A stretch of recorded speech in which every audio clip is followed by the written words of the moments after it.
Yes. Could you say something about shamanism and its relationship to Huna? Sure. Yeah, shamanism is a greatly misunderstood thing because the word has been used for many more things than it originally was intended to be. Let's be clear about the word first of all a little bit. The word comes from Siberia, and it comes from one of the Mongol tribes in Siberia called the Tungus. And they had a special kind of person. Now, in the 1930s, when the Russians were expanding and studying all the cultures in that whole area, they came across this person who was different from anything that they had encountered before. He could do psychic things, but he wasn't really a psychic. He did magical things, but wasn't really a magician. He did healing, but wasn't any kind of a healer that they were used to. He did other things that none of the other people did. And the name for this type of person in that tribe was shaman. And some of the linguistic research indicates that a probable meaning simply was wise person. Okay? Now, some of the characteristics of this person that were different was, first of all, the ability to speak to the elements of nature. The wind, the rain, the stones, the birds, the animals, the plants, this type of communication. The concept that everything was alive and responsive, aware and responsive. Not just the knowledge of that, but the ability to make use of that knowledge. That was one of the things. Another part, one of the things that was very interesting was this ability to go on today what's called journeys, but travel into other worlds, sometimes bring back knowledge to share with humanity, and sometimes to go in the other world and do something there that would change this world. You know, do some kind of healing there that would change a situation out here. So that was another one of the major characteristics. And another one that was also got them in a lot of trouble sometimes, they didn't recognize any kind of hierarchy. There was no hierarchy among the shamans. I mean, there was respect for those who had greater talent and skill, but nobody was the boss. It's unbelievable until you actually experience that in Siberia. But no bosses. And no hierarchy of gods. They could talk to anything and anyone at any time. And they were part of that world. Okay?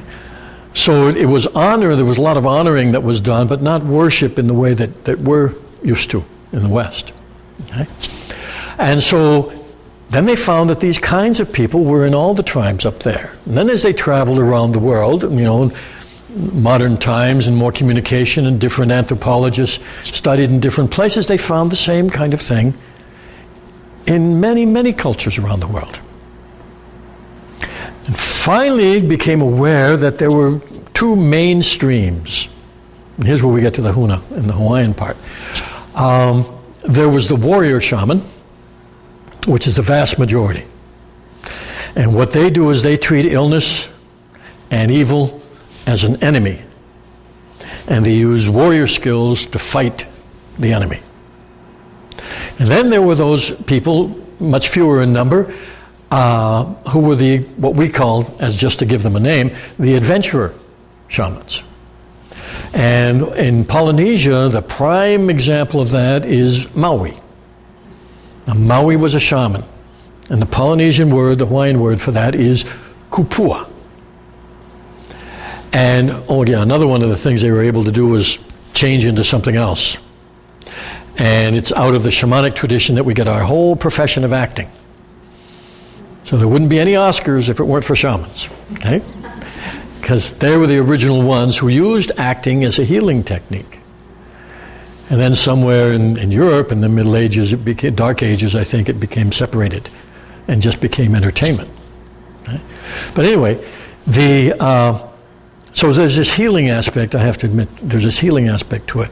So the Hawaiian, Maui was one. Now Maui made travels into the other worlds, lots of stories about that, where he brought back the knowledge of rope making, brought back the knowledge of fire, brought back the knowledge of Ava, but, a lot of cultural things that Maui did that were part of this. But Maui was not, although he could defend himself and protect people, he was not a warrior. And it was not the typical warrior way. In the adventurer way, which is Polynesian, Huichol Indian, Pygmies, Bushmen, some South Pacific, far South Pacific people, these people treated illness and evil as a behavior. And they would use their psychological skills and they would use their magical skills and whatever other knowledge they have to help people change behavior. Sometimes they sort of trick them into changing their behavior. But this is why the shaman's called the trickster so often. Not just because he likes to play tricks on people, but because he used sometimes even sleight of hand and stage magic to get somebody to change. Right?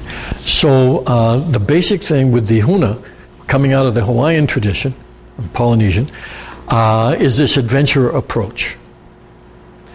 You help a person change behavior, mental behavior, emotional behavior, physical behavior, and healing happens. So you don't personify the illness or the evil. Personification is a powerful technique that human beings have. Extremely useful. We can personify anything. It's where our cartoons come from. Many great stories are built on that. Tom and Jerry cartoons, for example. We personify stuff. But in the Hawaiian tradition, it's equally important to know how to depersonify. And when somebody has an illness, instead of thinking of that evil thing that they've got inside them, step back and say, there is no evil thing inside them. There's just a behavior that's got to be changed. And you do that, and the healing is so easy. And you've made it simpler and less scary by depersonifying. And it works just as well or better. Okay? So that's the big difference. Okay. Yes? What about with something like cancer where it's in there? Well, no. Cancer is in there because the body has created it, according to this way of thinking. Okay? I'm a psychologist, I'm not a medical doctor, but I'm giving you this traditional viewpoint. Okay? The cancer is a behavior of the body and probably influenced by some subtle behavior of the mind. And the working with it is to help change the behavior. Okay? So help retrain the body, help retrain the mind. Now, let's look at some things. Take cancer, a very serious thing, but let's look at some actual couple of cases on record. Okay? One case that's very well known in the field, but ignored as much as possible by the, let's call it the conventional ways of treatment.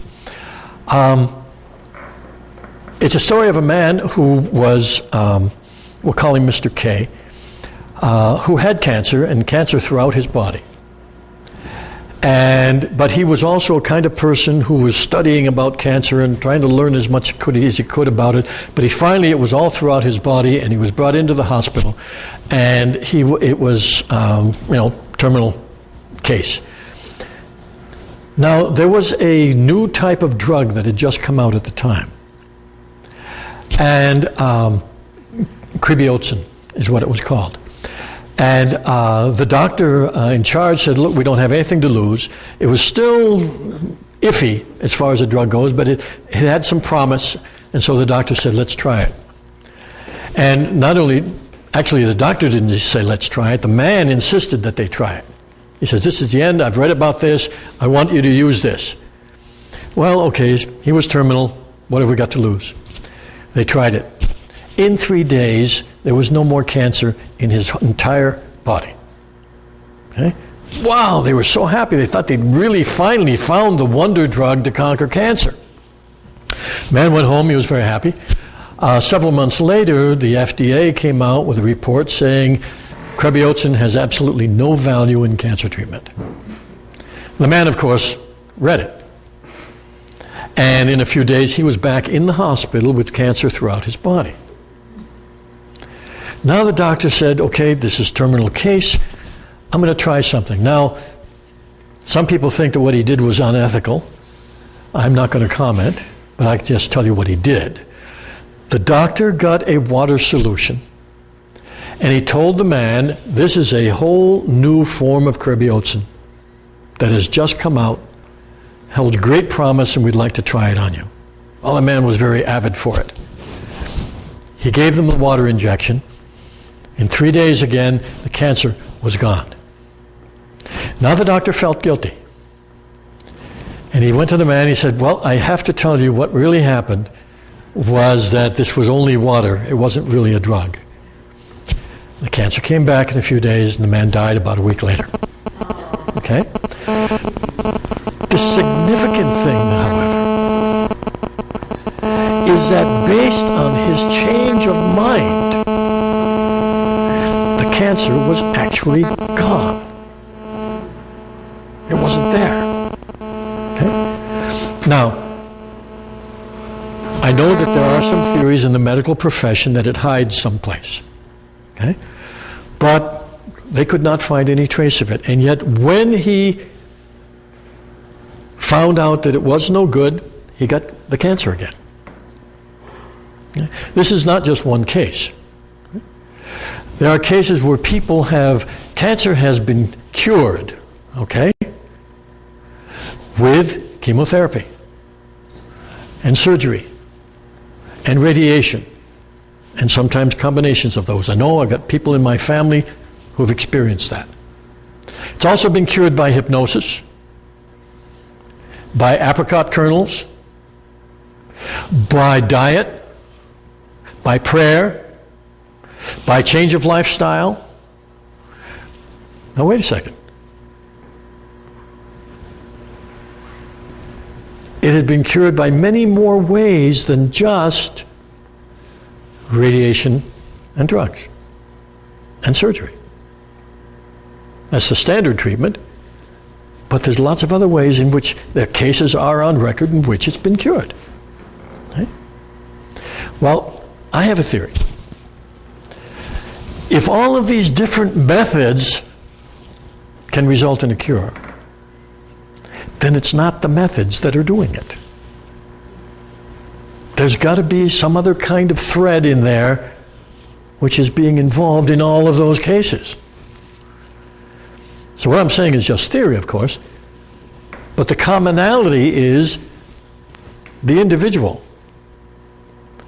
And the theory is that something changes in the individual that allows the body to take care of and get rid of the cancer. Okay?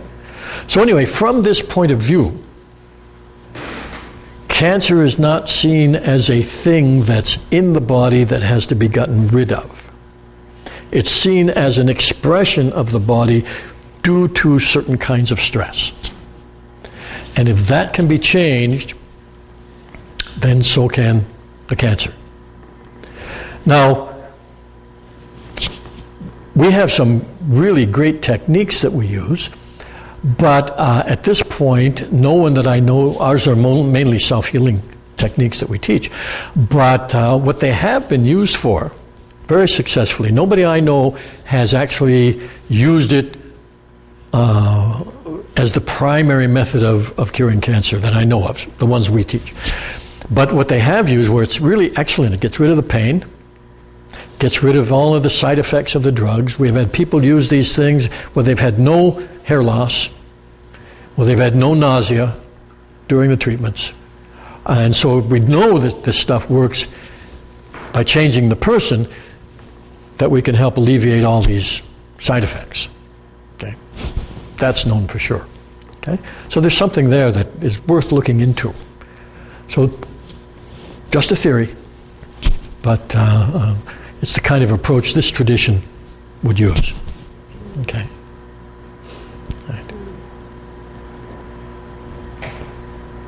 Anything else? Yes.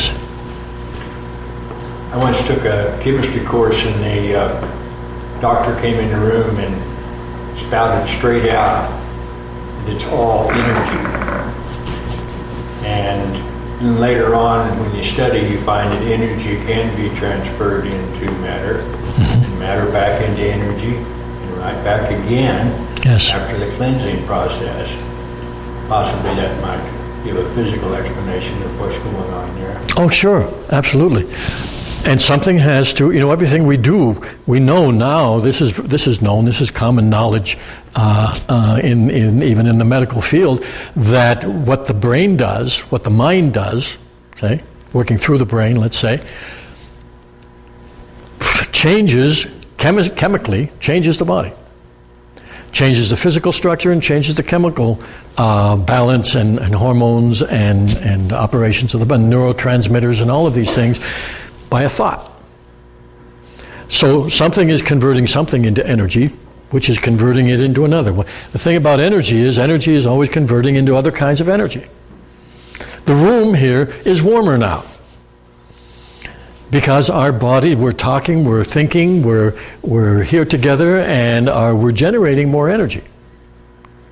If we were to do a nice, deep, powerful meditation right now, the room would get even warmer, because some of that thought focus would be converted into energy, which could be converted into heat, which was a really physical thing.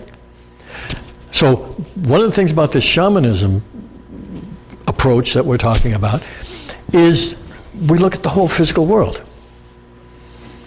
And another thing about the Huna approach we need to say as far as healing goes, it's not the method that's important. We have techniques that use the mind.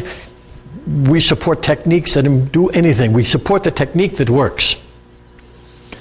Because we have a saying, if it works, it's Huna. Okay? Doesn't matter where it comes from. Hey, we can help you make surgery more effective. Okay? But we never say no to surgery or tell anybody that. Good heavens, no. But whatever method you use, it's almost like they had some television commercials a while back with BASF.